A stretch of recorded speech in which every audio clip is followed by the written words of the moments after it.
Assalamualaikum warahmatullahi wabarakatuh. Perkenalkan, nama saya Melvi Wahyuni, NIM 18230028. Baiklah, di sini saya akan menjelaskan tentang anggaran tenaga kerja langsung. Yang pertama, latar belakang masalah.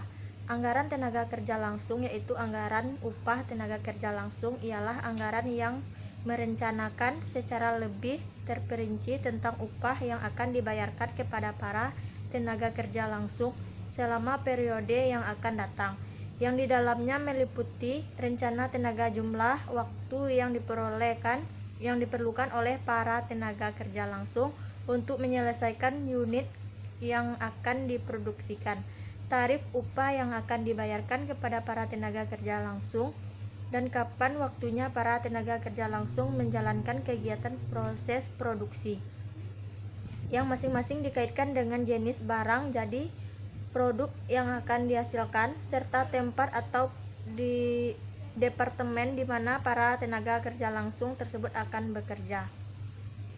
Rumusan masalah. Yang pertama, menjelaskan definisi tenaga kerja langsung.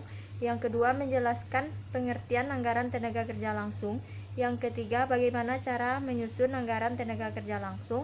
Yang keempat, pendekatan apa saja yang digunakan dalam anggaran tenaga kerja langsung. Yang lima, bagaimana masalah yang terjadi pada PT Indomarko Pristama Indomaret. Yang keenam, bagaimana penyelesaian dan solusi terhadap permasalahan yang terjadi di PT Indomarko Pristama Indomaret.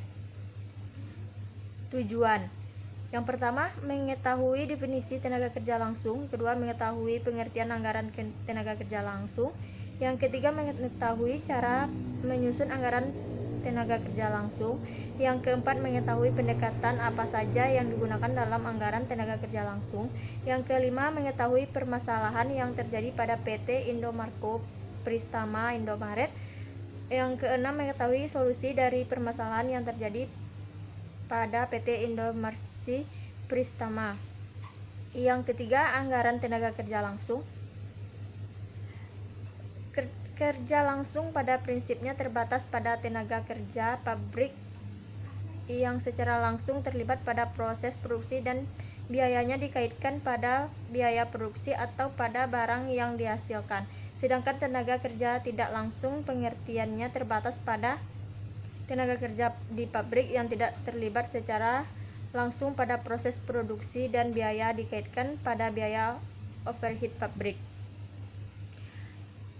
Profil perusahaan. PT Indomarko Pristama beroperasi sebagai Indomaret adalah jaringan retail waralaba di Indonesia. Indomaret merupakan salah satu anak perusahaan Salim Group.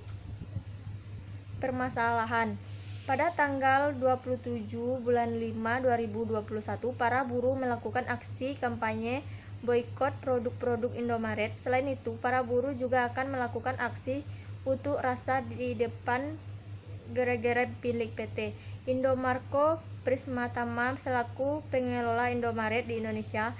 Aksi ini rupanya dilatar belakangi oleh permasalahan tunjangan hari raya THR tahun 2020. Tapi masalah itu menjadi hukum pidana yang menimpa salah satu pekerja Indomaret saat demo THR. Kasus hukum tersebut menuai protes dari sertifikat kerja sampai akhirnya ada ancaman boikot. Masalahnya berawal dari salah satu karyawan yang tidak terima dengan THR yang dibayarkan setengah. Karena kesal, buruh tersebut merusak gisum milik perusahaan.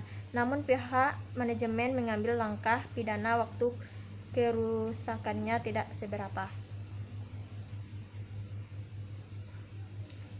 Penyebab permasalahan. Masalahnya bermula dari kisah Anwar Besi, seorang buruh di Indomaret yang menagih pembayaran THR 2020. Saat penagihan, Anwar tidak sengaja merusak gisum kantor, namun manajemen langsung membawa kejadian ini ke ranah hukum. Solusi terhadap permasalahan.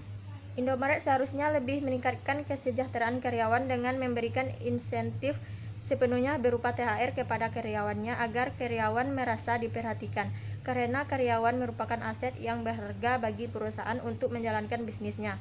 memperhatikan karyawan dengan memberikan hak-hak tersebut, karyawan akan dengan loyal terhadap pekerjaannya dengan memperhatikan jam kerja bagi karyawan, insentif dan bonus lainnya. Kesimpulan, PT Indomaret telah berdiri 33 tahun yang telah matang untuk memperhatikan karyawannya. Dengan begitu, PT Indomaret adalah perusahaan yang sudah besar yang telah menjalankan bisnis retailnya dengan mempekerjakan lebih dari 121.000 anak bangsa dan didukung oleh 33 pusat distribusi dengan gerai 18.603 di seluruh Indonesia. Memperhatikan kesejahteraan karyawan sangatlah penting dengan kajian-kajian, ilmu-ilmu dan peraturan-peraturan sesuai undang-undang yang berlaku. Terjadinya permasalahan antara PT Indomaret dan karyawannya ini mengindikasikan bahwa perusahaan tidak memenuhi hak karyawannya. Untuk menjalankan bisnis, penting bagi PT Indomaret mengikuti ketentuan yang berlaku dalam memperhatikan karyawan agar tidak terjadi permasalahan lagi di kemudian hari. Hanya itu yang dapat saya sampaikan. Saya sudahi dengan Assalamualaikum warahmatullahi wabarakatuh.